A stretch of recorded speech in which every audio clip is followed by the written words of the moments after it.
BTV 전주방송은 시청자의 뉴스 보도 참여 기회 확대를 위해 주민들이 직접 취재한 뉴스를 전해드리고 있습니다. 이번 시간에는 진안과 전주 소식을 차례로 들어볼 텐데요. 이규홍 조재익 주민통신원이 화상으로 연결돼 있습니다. 두 분 안녕하십니까? 네, 안녕하세요. 안녕하세요. 먼저 진안 소식부터 가겠습니다. 진안군이 앞으로 4년에 걸쳐 130억 원 규모의 목조 전망대를 조성하겠다고 밝혔습니다. 마이산과 함께 진안의 랜드마크가 될 것으로 군은 기대하고 있는데요. 이규영 통신원 어떤 소식인지 전해주시죠. 네, 지난 5일 진안군청 강당에서 진안군 산림과 주관으로 진안고원 친환경 목조 전망대 조성사업 주민설명회가 열렸습니다. 진안읍 성묘산에 건설될 목조 전망대는 진안을 대표하는 랜드마크 역할을 하게 될 것이며 각종 편의시설과 인근에 위치한 월랑체육공원 시설과의 연계도 고려해 건설될 것이라고 진안군은 밝혔습니다. 또한 남서쪽 마이산과 북동쪽 용담호의 중간인 진안읍에 위치해 진안군의 대표적 관광지를 연결하는 거점으로서 진안군을 방문하는 관광객의 체류 시간을 늘려 진안읍이 낙후된 상권을 회복하는 데 이바지할 것이라고 기대를 밝혔습니다. 그러나 시설을 조성하는 데만 130억 원이 소요되는 데다 목조 건축물인 점을 고려해 30년간의 유지 관리와 재투자에 172억 원의 예산이 추가로 들어가는 등 예산상의 문제점도 지적받고 있습니다. 예, 기대와 함께 우려도 같이 있는 거군요. 그러면 이 진안군이 밝힌 목조 전망대의 규모는 어느 정도이고 또 그 안에 어떤 시설들이 들어서는 건가요?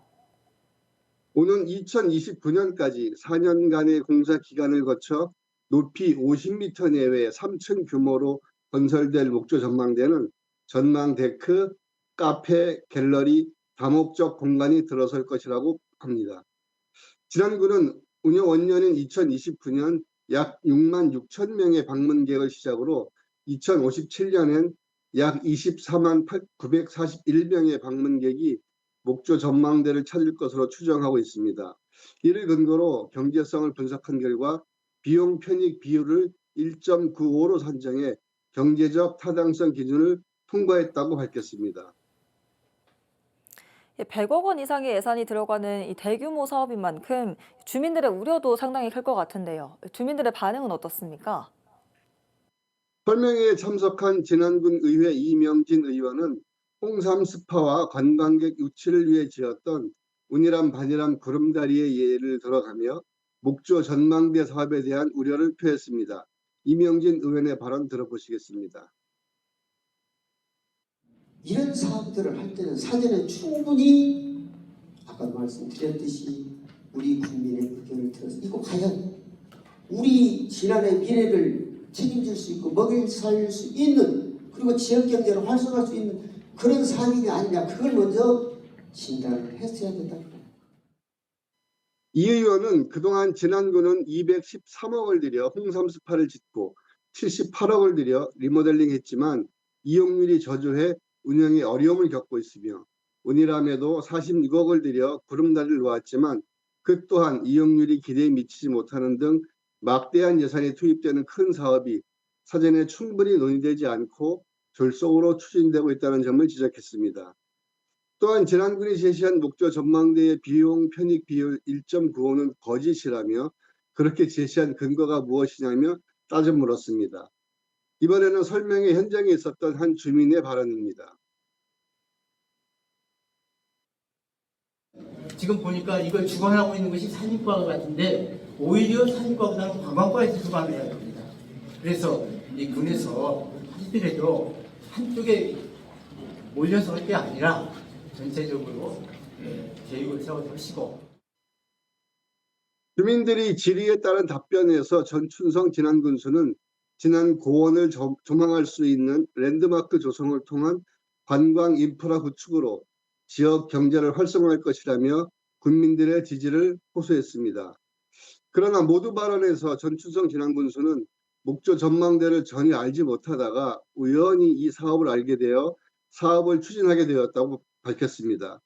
전춘성 군수의 발언으로 짐작해 보건대 주민들의 오랜 염원과 지역의 정체성을 담은 랜드마크가 애초의 의도는 아닌 것 같아 보였습니다.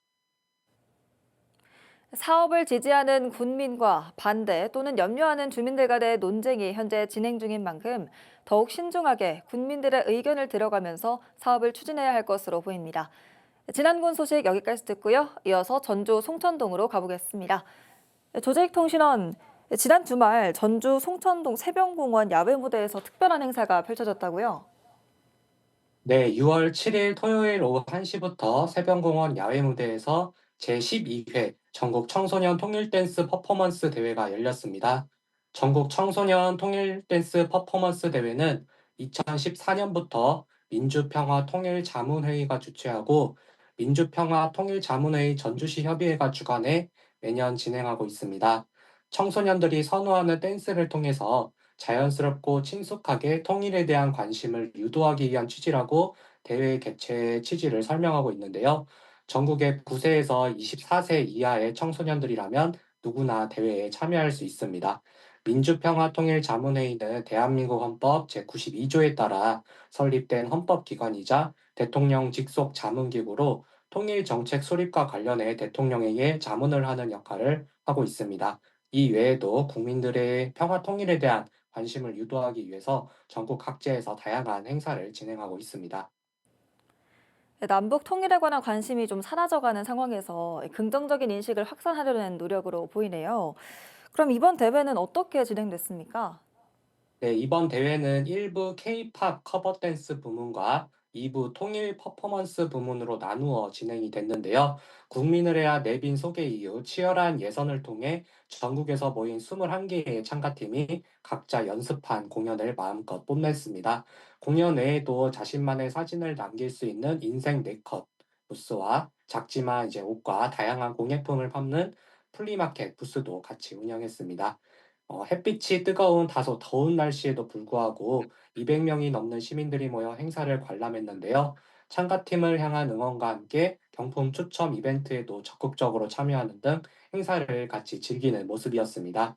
무엇보다 굉장히 다양한 연령대의 청소년들이 다소 긴장이 될 텐데도 불구하고 많은 시민들 앞에서 웃으면서 공연하는 모습, 또 무대에 오르기 전까지 다른 팀들의 공연을 감상하거나 연습을 하는 모습을 보면서 댄스에 진지하게 임하는 모습이 인상 깊었습니다. 예, 행사가 열린 곳이 유동인구가 꽤 많은 곳으로 알고 있는데 이 주민들의 반응도 좀 괜찮았나요? 네. 전국 청소년 통일 댄스 퍼포먼스 대회는 2023년에는 전주 풍남문광장, 작년에는 전북 특별자치도청 야외 공연장에서 진행했는데요. 올해는 이제 전주 시내가 아닌 송천동 새벽공원에서 진행했습니다. 사실 송천동 새벽공원은 이런 대규모 행사를 진행하는데 좀 고려해야 할 점들이 좀 많습니다. 인근 아파트 단지에 살고 있는 주민들과 공원에서 휴식하고 있는 주민들의 불편을 최대한 줄일 수 있도록 이제 행사 시간대를 좀 잘 조정을 해야 되고요. 또 무대 관람석이 따로 없고 그늘도 부족해서 무더운 한낮에는 아무래도 공연을 보거나 행사를 진행하는 데 다소 불편한 점이 있습니다. 그럼에도 불구하고 이번 행사를 시내가 아닌 기존 동네에서 있는 시설을 활용해서 주민들에게 좀 더 가까이 다가간 행사로 기획했다는 점은 저는 굉장히 좋다고 생각을 합니다. 또 국민들의 통일에 대한 관심을 이끌어낸다는 목적도 있는 만큼 앞으로도 주민들이 적극적으로 참여할 수 있도록 송천동뿐만 아니라 전주시 곳곳에서 지역 밀착형으로 진행하면 더 좋은 행사가 될 수 있을 거라는 생각이 들었습니다. 행사 관계자와 참석자는 물론 앞으로도 시민들이 함께 즐길 수 있는 의미 있는 행사가 됐으면 하는 바람입니다. 제12회 전국 청소년 통일 댄스 퍼포먼스 대회, 앞서 진안군 목조 전망대 조성 계획 소식까지 잘 들었습니다. 두 분 통신원 모두 수고하셨습니다. 네, 고맙습니다.